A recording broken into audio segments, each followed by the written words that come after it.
Hi, this is Firestarter, and this is a review of the SH. No, it's not an SH figure. It's the Soul of Chogokin Voltes 5 Full Action. This is a new lineup from Soul of Chogokin. It's just a smaller, so it's more like an SRC version. If you have watched some of my reviews on that line, so this is the updated version. It has it's a new line called Full Action. So they started out with Voltes 5. So this is packaging. Really nice, and then the anime logo here, and then the Machinations Bandai. This is what it looks like underneath and what it looks like on top. Really nice art for both sides, and then at the back we have some a lot of poses for Voltes 5. So let's open the box so I can tell you more about the figure inside. Bandai started a new line of their Chogokin line named Full Action with Voltes 5. The Chogokin set is a mix of PVC and die-cast metal. Most of the metal parts lie within the joints, making it a heavier figure than most robots in the scale. It is a non-transforming version, however most of the details remain, such as the wings on the Volt Frigate, wheel track on the back, and part of the Volt Cruiser. The chest and buckle can be removed similarly on what it does in the anime. The set will not be the same without the weapons. The first part will be 2 whips, a pair of ultra electromagnetic tops, the laser sword, and the chain knuckles. The tops can be detached from the stem and reattached together on the whips. The chain knuckles are segmented into 3 parts, though I couldn't remember the staff of the chain was used on the show. He also comes with a platform stage and an arm with 3 moving segments that just plugs nicely under the figure. The stage also serves as a compartment to put some of the weapons and extra parts in. Lastly are several hands, Voltes bazooka, finger missiles, a pin tool, and a buckle for the ground fire. In order to use either of these weapons, you will need to take out the hand, and with the use of the pin, detaches the ball joint within. The buckle is a quick snap, though I wish this could be a little bit higher. For the bazooka, you need to place back one of the chopping hands to act as a trigger. And I will show you the articulation points for this figure. There's a lot. That's why it's called Full Action, because the joints are ridiculously flexible. So let's go for the head and neck joint. It can move 360 front and back, side by side. That's good. So we have shoulder armor right here that goes in and out, so you can adjust it and move the entire arm all the way right here.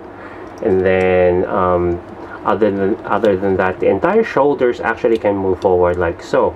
So it almost like it feels like it's going to transform, just like your GX versions or other Solo Chogokin versions that has all parts that can be detached and transformable to vehicle modes. But it feels like that, but it's not. So again, most of the joints here, since it's called a Chogokin, is because most of the joints are in die-cast metal. So that's the quality right here from Bandai. To continue on, we have upper bicep swivel and the elbow joint that goes way up to here, so it can move in and out. It does help most of the possibilities. And then we have a wrist joint. It doesn't really have an upper torso, but it has a really nice waist joint right here. You can move 360 if not for the panels right here that kind of hinders most of the articulation. You can move them, so you have a full range of motion. Most of the panels here can be open, so this one can be open this way, and then the front skirts also moves this way. The best thing that I can tell you about the waist articulation is that it is in a 2-parter joint system. So let me show you right here. So you can move the torso like so. You can move it up and then move it at the back. So it just gives you an idea on how beautifully made this one is.